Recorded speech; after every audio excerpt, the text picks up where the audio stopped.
Chers amis, bonjour. J'ai les cheveux un peu bizarres, mais bon, c'est pas grave. Alors, ce matin, nous sommes dimanche matin, et hier, donc, c'était la journée internationale des violences faites aux femmes. Alors, hier matin, j'ai écouté, avec beaucoup d'attention, le discours d'Emmanuel Macron. Alors, il y a juste un fait que je voudrais quand même mettre en avant, et j'espère que les hommes en question vont bien prendre conscience à quel point ce que je dis est important. C'est que sous la vidéo, il y a des pouces vers le haut et des pouces vers le bas. Et il y avait beaucoup plus de pouces vers le bas que de pouces vers le haut. Voilà. Ça, en soi, déjà, c'est quand même quelque chose que je trouve personnellement assez inquiétant.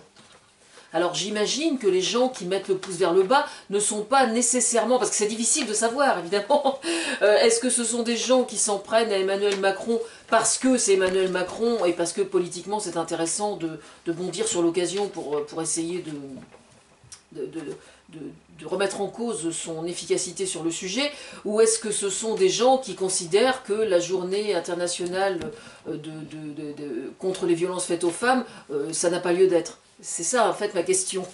Voilà en quoi c'est important. Fermez la parenthèse.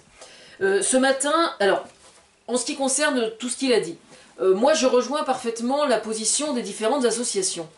Les beaux discours, c'est bien. et bon, il a dit des tas de choses qui sont tout à fait intéressantes et tout à fait pertinentes, hein, mais seulement à partir du moment où les moyens donnés aux associations ne sont pas augmentés, bah c'est, comme on dit vulgairement, c'est un peu autant pisser dans un violon, quoi. Et ça, quand même, pour moi, c'est un gros problème. Ensuite, je voudrais donner une autre idée. Au sujet du numéro de téléphone qui avait été donné contre le harcèlement. Moi, je pense que cette idée de numéro de téléphone doit être récupérée par le gouvernement et que ce numéro de téléphone doit changer régulièrement. Je veux dire par là qu'un homme qui trouve tout à fait normal de harceler les femmes et de les harceler au point que pour qu'on leur foute la paix, elles donnent leur numéro de téléphone, si c'est toujours le même numéro de téléphone, ils vont connaître le numéro de téléphone. Donc il faut que le numéro de téléphone il puisse changer de temps en temps, quoi. Hein, bon. Mais je pense que l'idée est excellente. Et j'espère que, personnellement, les personnes, les hommes, je suppose, qui ont tout fait pour déglinguer ce numéro de téléphone et au point d'envoyer des menaces de mort à ceux qui en sont l'auteur, j'espère que ces gens-là vont être poursuivis. Voilà mon sentiment. Je vous présente ma chatte qui s'appelle Jolie Petite Demoiselle, qui porte le même nom que le journaliste. On ne la voit pas là dans la caméra, mais elle est là et elle surveille ce qui se passe. C'est ma petite chatte qui porte donc le même nom que le journaliste d'investigation qui a fait l'émission Envoyé spécial. Non, c'était sur Arte, sur l'arbitrage. Non, sur les républiques bananières, je sais plus. Enfin, un des reportages d'investigation portait le même nom que ma chatte, c'est-à-dire Monsieur Jolie Petite Demoiselle. Voilà. J'avais une chatte jadis qui s'appelait Alcaline, ça a donné une émission, là c'est Jolie Petite Demoiselle. Bon, on ne peut pas appeler une émission Jolie Petite Demoiselle pour de l'investigation, hein, on est bien d'accord. Bon, qu'est-ce que je voulais dire? Hier, donc oui, je suis restée à la maison, mais je pense que... Alors, il y a cette histoire de majorité sexuelle à partir de 15 ans. Je pense que c'est assez... ça me paraît bien, ce qu'il fait là. Il faut que ça suive, quoi. Mais de toute façon, comment dire, on ne peut éviter que, individuellement, chaque cas est une histoire individuelle, effectivement. Bon. Moi, personnellement, alors, considérant en plus le fait que moi, j'étais une traumatisée sexuelle, parce que j'étais victime d'un pédophile enfant, oui, désolé, je suis obligée d'y revenir, mais je me souviens très bien, moi, quand j'avais 12 ans, je commençais, comme n'importe quelle petite gamine, à avoir de la poitrine. Bon, je me souviens, moi, très bien, avoir croisé le regard des hommes. Pas des hommes de mon entourage, quand j'allais n'importe où, avoir croisé le regard des hommes et avoir croisé surtout ce que leur regard disait, alors que je n'avais que 12 ans. Qu'est-ce que j'avais de différent à 12 ans par rapport à une gamine de 10 ans? Voilà. Je suis désolée, mais une gamine qui commence à avoir de la poitrine et qui a commencé à avoir ses règles, c'est pas une femme, d'accord? C'est pas une femme. Son corps commence à se modifier, c'est vrai, mais c'est une enfant. C'est une enfant. Voilà, bon. Donc là, il lui propose 15 ans, ça me paraît bien. Bon, maintenant, il faut quand même tenir compte du fait que il ne faut pas que les parents se substituent à la gamine en question. Je veux dire par là que il faut quand même voir avant, il faut quand même prendre de la considération relativement au fait que c'est quand même la victime qui décide si elle est victime ou pas. Parce qu'il arrive quelquefois que des parents ne supportent pas ça et puis se réfugient derrière la loi. Alors qu'en fait, du coup, la gamine, même si c'est pas extraordinaire, si c'est pas merveilleux pour une gamine de 12, 13, 14 ans, effectivement, d'avoir des relations sexuelles avec un homme, ce que je déconseille formellement pour plein de raisons, il n'empêche que la notion de viol, c'est quand même une agression. Je veux dire, ce serait quand même un comble quand même d'observer que ça devienne traumatique parce que les parents ont voulu que ce le soit. C'est là en fait que réside le problème. C'est extrêmement délicat, effectivement. C'est extrêmement délicat. Bon, il n'empêche que, je regrette, mais jusqu'à 15 ans, une gamine n'a pas à être considérée comme une maîtresse potentielle. Non. Parce que la vérité, c'est que vous avez des gens qui revendiquent haut et fort, dont certains qui passent dans les médias sans aucun scrupule, le fait d'être très attirés par les jeunes, par les gamines, par les jeunes femmes, disent-ils, hein, lycéennes en passe de passer le bac, je ne cite personne, hein, mais ces gens-là sont quand même quelque part des pédophiles potentiels, hein, je suis désolée, hein. Parce que quand vous avez une grande différence d'âge comme ça, ce qui se passe dans la réalité, c'est que le prétexte de l'homme mature qui revendique le droit d'avoir des relations sexuelles avec une gamine qui est prépubère, en fait, revendique un rôle d'initiateur sexuel, donc de mentor. Donc il faut arrêter de nous prendre pour des cons. Hein. Parce que l'expression de mentor, quelque part, derrière, pour moi, ça a une connotation comment dire, d'exemplarité et de bienveillance. Attendez, mon chat joue avec le pied de la cam, donc c'est un problème. Et donc il y a vraiment quelque chose de pas clair derrière, quoi. Et par expérience, moi, pour en avoir discuté justement avec des jeunes filles à qui c'est arrivé, qui se sont laissées prendre quand elles étaient adolescentes et où il y avait une différence d'âge importante, toutes elles m'ont dit, mais en fait, à bien y repenser, en fait, j'étais juste un jouet, quoi. C'est-à-dire qu'en fait, dès l'instant que le mec en question, il se retrouve avec des gens de son âge et tout, la petite jeune, elle dégage, quoi. Parce que, bon, elle va pas discuter, c'est une gamine, quoi. Vous voyez ce que je veux dire? C'est-à-dire qu'en fait, c'est une façon de renvoyer l'adolescente en question à un jouet sexuel, et uniquement un jouet sexuel. C'est ça qui est très important d'imprimer. Bon, ensuite, alors, en ce qui concerne Balance ton porc, là, je vais lancer une idée, et je suis désolée, je sais que je vais choquer, mais alors, je vais choquer des mecs, mais comme vous n'avez pas idée. Moi, je suis, mais on n'a pas tellement comment dire, il faut absolument trouver un moyen il faut proposer des solutions. Ce que je vais proposer là, ça n'est que une proposition, mais aujourd'hui, quand Macron préconise par exemple qu'il va y avoir, je ne sais plus comment il appelait ça, des poursuites pour le harcèlement de rue, c'est juste complètement stupide. Hein. On est bien d'accord, complètement stupide. Parce que par définition, quand un homme manque de respect à une femme dans la rue, comment vous allez faire? Vous allez lui courir après, attends mon bonhomme, j'ai besoin de tes coordonnées parce que je m'en vais porter plainte. Enfin, faut arrêter, quoi. C'est complètement con. Hein. Excusez-moi, mais c'est complètement con. Ça tient pas la route, quoi. Dans la mise en pratique, ça ne tient absolument pas la route. Bon. Malheureusement, la seule défense pour le harcèlement de rue, ça va consister à ce que nous, les femmes, nous apprenions à nous défendre. Alors moi, je vous recommande un truc. Bon, je pense que de prendre des cours de self-défense, etc., quand on en a envie, pourquoi pas? C'est une bonne idée, je pense. Bon, d'ailleurs, il y a beaucoup de femmes qui le font, je crois. Maintenant, il y a une autre possibilité. Quand vous avez un mec qui vous drague de façon... Quand on vous dit vous êtes belle madame, je vois pas où est le problème franchement. Hein. Même s'il insiste un peu, bon à partir du moment où vous ne donnez pas suite et du regard vous ne laissez pas entendre que vous êtes d'accord, il faut avoir le courage de dire tu vois c'est là que ça commence le harcèlement. Tu vois c'est là que ça commence le harcèlement. Et si vous dites ça très fermement, le mec s'il est pas trop con il va arrêter quoi. Vous voyez ce que je veux dire? Bon, ensuite, s'il va plus loin, c'est une autre paire de manches, on est bien d'accord. Mais nous devons, nous les femmes, apprendre à nous défendre au quotidien, dans la rue, et dire, c'est là que ça commence le harcèlement. Parce que, en fait, aujourd'hui, l'argument qu'on entend contre cette manifestation des femmes aujourd'hui par rapport au hashtag Balance ton porc, ce qu'on entend, c'est « Ah bah ouais, mais si on peut même plus draguer. » Mais draguer, on ne demande que ça, nous, d'être dragués. Simplement, il faut que ce soit dans le respect. Quand on voit que l'autre n'est pas consentante et n'est pas encourageante du regard, eh ben on arrête, c'est tout. On arrête. Bon. Ensuite, il y a...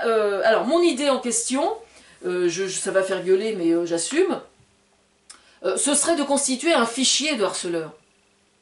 Oui, j'ai bien dit un fichier de harceleurs. Alors, je tiens à préciser mon truc quand même. Quelqu'un qui est dans les rues et qui vous harcèle, c'est un cas particulier, comme je viens d'en parler, et je pense qu'effectivement, on n'a pas tellement d'autres issues que de faire comme ça, quoi. Ou à la limite, si c'est quelque chose de vraiment grave, de choper une femme par la main en disant, vous avez vu, enfin, il faut prendre des gens à témoin et revendiquer le fait de se faire respecter. Je parle au quotidien dans la rue. Maintenant, quand vous avez affaire à du harcèlement au sein de l'entreprise, par exemple, c'est surtout à ça que je pense au niveau du fichier. Vous avez, moi je pense que des hommes qui pratiquent le harcèlement sexuel sur le lieu de travail, en abusant notamment de la hiérarchie sociale au sein de l'entreprise, je pense vraiment que la notion de fichier devrait être appliquée. Parce qu'aujourd'hui, ce qui est en train de se passer, c'est que au sein des... moi la première, j'ai écrit au procureur de la République au sujet de ma curatelle. Parce que ce que je vis, c'est une forme de harcèlement. Donc j'ai respecté la nomenclature en question. Là, aujourd'hui, les procureurs sont quasiment inondés justement de courriers. Donc il va bien falloir faire quelque chose. Il n'est pas question de ne rien faire, et il n'est pas question non plus de porter plainte pour tous les harcèlements qui ont lieu. Donc c'est pour ça que mon idée, je pense, est une bonne idée. Je m'explique. Ce fichier en question, il est important parce que un homme ou une femme, parce que ça doit arriver dans l'autre sens aussi, un homme ou une femme qui trouve légitime de pratiquer le harcèlement dans sa vie professionnelle, c'est pas quelqu'un qui fait ça, tac, de façon accidentelle. C'est quelqu'un qui a un mode de fonctionnement où le harcèlement est une chose normale. Et ça, c'est extrêmement grave. Extrêmement grave. Parce que j'en reviens justement à ce qui s'était passé dans l'affaire Baupin. On s'est retrouvé quand même avec des femmes qui ont expliqué que tel jour à telle heure, ils étaient censés travailler sur tel dossier et puis la journée s'éternisait un peu. Elles n'ont pas osé y aller parce qu'elles savaient qu'elles risquaient de se faire agresser sexuellement. Il y a quand même un vrai problème là. Bon, alors en ce qui concerne ce fichier, celui qui a pour habitude justement de pratiquer de cette façon-là, il mérite d'être fiché, d'accord? Je veux dire par là que le mec qui a la drague franchement lourde, il risque rien, hein, franchement, il risque rien. Parce que même dans l'hypothèse où il se retrouve dans ce fichier, moi je pense que ce fichier peut très bien fonctionner de telle sorte que au bout de 3 mois par exemple, les noms où il n'y a pas eu d'actualisation, donc où il n'y a pas eu de harcèlement répété de différentes femmes, eh ben le nom il disparaît systématiquement du fichier. Je veux dire, je pense que sur le plan informatique, ça doit être quelque chose de faisable. C'est malheureux d'en arriver là, on est bien d'accord, c'est malheureux d'en arriver là. Mais je pense qu'on n'a pas le choix, c'est ça le problème. Alors maintenant, ça n'est qu'une proposition. Maintenant, il est possible qu'il y ait d'autres hypothèses qui soient avancées. Bon, sur le plan juridique, moi je suis en train de travailler sur un livre au sujet au sujet de la famille et donc du droit de la famille. Mais ça fait des années que j'y travaille et puis il y a plein d'idées qui ont été récupérées et cultivées ou exploitées par le gouvernement de François Hollande et puis maintenant par Macron. Et c'est très bien, hein, le fait que je bénéficie d'aucune reconnaissance, c'est un problème effectivement, mais bon, c'est quand même pas l'essentiel du problème. Et moi, en ce qui me concerne, pour l'instant, je suis sous curatelle, et le fait d'être sous curatelle, c'est une entrave au fait que je puisse devenir assesseur. C'est-à-dire que depuis plusieurs années, enfin il y a 2 ou 3 ans, j'avais entamé la démarche pour devenir assesseur auprès d'un tribunal. Alors, qu'est-ce que c'est qu'un assesseur? Un assesseur, pour devenir assesseur, il n'est pas nécessaire d'avoir des diplômes, d'avoir le bac, d'avoir quelques diplômes que ce soit. Il s'agit tout simplement d'avoir conscience qu'on est susceptible d'apporter un éclairage favorable auprès de certains juges, et Pour obtenir le statut d'assesseur, eh bien, il faut tout simplement en faire la demande, et là, on vous demande tout un tas de renseignements sur vous, ce qui me paraît la moindre des politesses, et la moindre des choses surtout, et donc notamment une lettre de motivation, avec un profil approfondi, etc.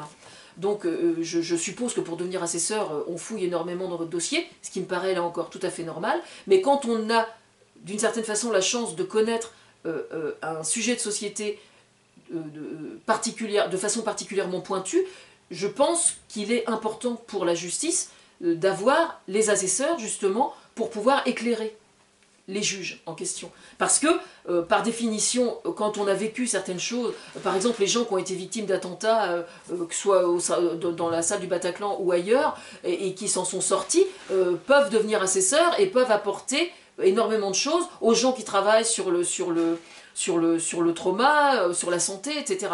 Bon, moi j'écris un livre aussi sur la santé, donc ces deux livres-là, ça avance bien, et sur la spiritualité aussi, et ça avance bien aussi. Mais ce que je veux dire, c'est que moi, tant que je suis assesseur, je ne suis pas, juridiquement, je n'ai pas le droit de devenir, tant que je suis sous curatelle, pardon, je ne suis pas en mesure de devenir assesseur. C'est-à-dire que la loi m'interdit d'être assesseur. Voilà. Donc c'est ça mon problème aujourd'hui. Donc ça passe en appel en fin de semaine prochaine, et donc je ne sais pas ce que ça va donner. Mais moi, je suis toujours prête à devenir assesseur, parce que c'est mon souhait, parce que face aux violences faites aux femmes, face aux problèmes de pédophilie, face à l'inceste, face aux droits de la famille, face aux violences faites aux femmes, je considère que je suis en droit de ramener ma fraise et d'apporter pas mal d'explications. Voilà. Donc acte. Bon, sinon, ce matin, je suis allée voir les émissions religieuses. Je le fais pas tout le temps, mais je le fais quelquefois. Et alors ce matin, ça n'est pas un hasard, le thème c'était toutes les religions réunies autour de la table. Les religions sont-elles misogynes? Donc je vous raconte pas, alors c'est pas dénué d'humour aussi, hein.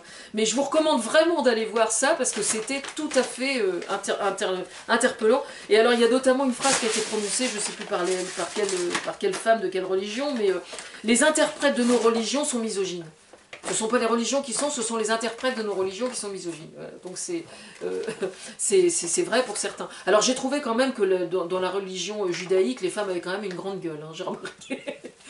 Mais il y a certaines idées qui sont bonnes à récupérer pour n'importe qui, hein. Comme le fait de faire un pain aux familles, j'ai trouvé ça tout à fait amusant, quoi. Donc j'ai remarqué qu'il y avait effectivement le truc qui... comment on appelle ça, un sceptre, je sais plus. Je dis le truc, c'est pas péjoratif, hein, mais c'est une sorte de bâton avec une main et puis un doigt au bout pour lire la Torah.